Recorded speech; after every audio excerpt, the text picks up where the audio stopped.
Alors, j'ai dû restaurer mon ordinateur dernièrement et je suis au regret de constater que j'ai perdu le bénéfice de Windows Live Movie Maker qui me permettait de filmer les mouvements inspirés par l'esprit que je fais chez moi. C'est vraiment une perte parce qu'on ne peut plus le trouver. Bon, j'arrête de trop parler. Là, je suis en train de lire dans la parole de Dieu pour la 3e fois le livre des Corinthiens et je trouve que le chapitre 2 est très intéressant. Très intéressant. Alors, je vais commencer à partir du verset 4 parce que vraiment ce que je lis me semble fondamental. Fondamental. C'est Paul qui parle. C'est le premier épître de Paul aux Corinthiens, à l'église de Corinthe. Donc, 3 petits points. Je reprends un bout de phrase.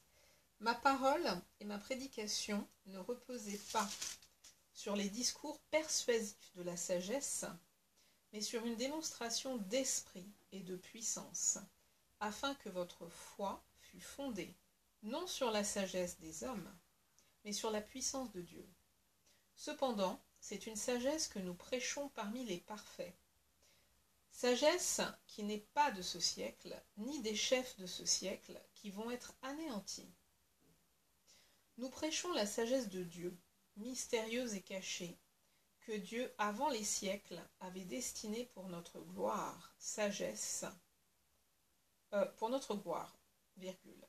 Sagesse qu'aucun des chefs de ce siècle n'a connue, car s'ils l'eussent connue, ils n'auraient pas crucifié le Seigneur de gloire. Mais comme il est écrit, ce sont des choses que l'œil n'a point vues, que l'oreille n'a point entendues, et qui ne sont point montées au cœur de l'homme, des choses que Dieu a préparées pour ceux qui l'aiment. Bon, là, je pense que c'est moins important que ce que je viens de lire juste avant, mais je continue. Dieu nous les a révélés par l'Esprit, car l'Esprit sonde tout, même les profondeurs de Dieu. Lequel des hommes, en effet, connaît les choses de l'homme, si ce n'est l'Esprit de l'homme qui est en lui? De même, personne ne connaît les choses de Dieu, si ce n'est l'Esprit de Dieu, avec un grand E.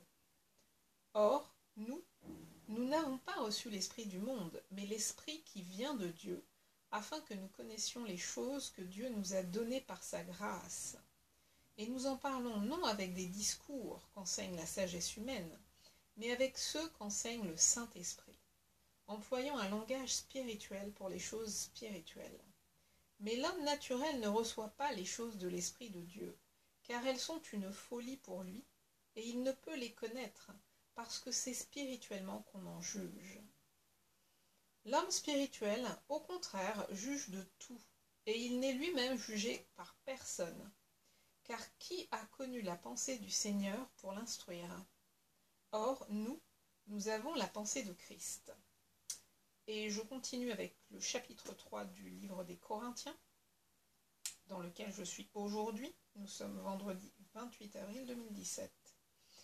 Chapitre 3 donc. Pour moi, frères, ce n'est pas comme à des frères... Non, pardon, je reprends. Pour moi, frères, ce n'est pas comme à des hommes spirituels que j'ai pu vous parler, mais comme à des hommes charnels, comme à des enfants en Christ.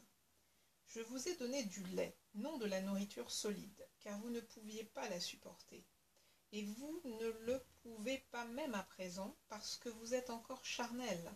En effet, puisqu'il y a parmi vous de la jalousie et des disputes, n'êtes-vous pas charnels? Et ne marchez-vous pas selon l'homme? Bon, ça c'est quand même important, à savoir que la jalousie et les disputes, alors pour ma part, la jalousie pas vraiment, mais les disputes probablement beaucoup plus, sont charnels, ne viennent pas de Dieu, mais viennent de la chair. Bien. Je reprends le verset 3 du chapitre 3. En effet, puisqu'il y a parmi vous de la jalousie et des disputes, n'êtes-vous pas charnels? Et ne marchez-vous pas selon l'homme? Quand l'un dit, moi je suis de Paul, et un autre, moi d'Apollos, n'êtes-vous pas des hommes? Qu'est-ce donc qu'Apollos et qu'est-ce que Paul? Des serviteurs par le moyen desquels vous avez cru, selon que le Seigneur l'a donné à chacun. J'ai planté, Apollos a arrosé, mais Dieu a fait croître, en sorte que ce n'est pas celui qui plante qui est quelque chose, ni celui qui arrose, mais Dieu qui fait croître. Celui qui plante et celui qui arrose sont égaux, et chacun recevra sa propre récompense selon son œuvre, son propre travail plutôt, selon son propre travail. Car nous sommes ouvriers avec Dieu.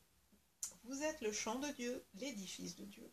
Selon la grâce de Dieu qui m'a été donnée, j'ai posé le fondement comme un sage architecte, et un autre bâtit dessus.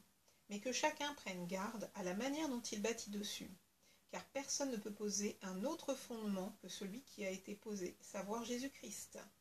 Or, si quelqu'un bâtit sur ce fondement avec de l'or, de l'argent, des pierres précieuses, du bois, du foin, du chaume, l'œuvre de chacun sera manifestée, car le jour la fera connaître, parce qu'elle se révélera dans le feu, et parce qu'elle se révélera dans le feu, et le feu éprouvera ce qu'est l'œuvre de chacun.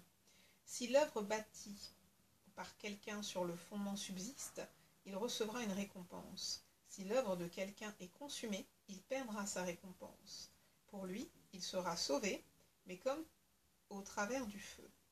Ne savez-vous pas que vous êtes le temple de Dieu et que l'Esprit de Dieu habite en vous? Si quelqu'un détruit le temple de Dieu, Dieu le détruira, car le temple de Dieu est saint, et c'est ce que vous êtes. Que nul ne s'abuse lui-même. Si quelqu'un parmi vous pense être sage selon ce siècle, qu'il devienne fou, afin de devenir sage, car la sagesse de ce monde est une folie devant Dieu. Aussi est-il écrit, il prend les sages dans leur ruse. Et encore, le Seigneur connaît les pensées des sages, il sait qu'elles sont vaines. Que personne donc ne mette sa gloire dans des hommes, car tout est à vous, soit Paul, soit Apollos, soit Céphas, soit le monde, soit la vie, soit la mort, soit les choses présentes, soit les choses à venir. Tout est à vous, et vous êtes à Christ, et Christ est à Dieu. Oh, ça tue. Je vais arrêter là, mais franchement, c'est puissant.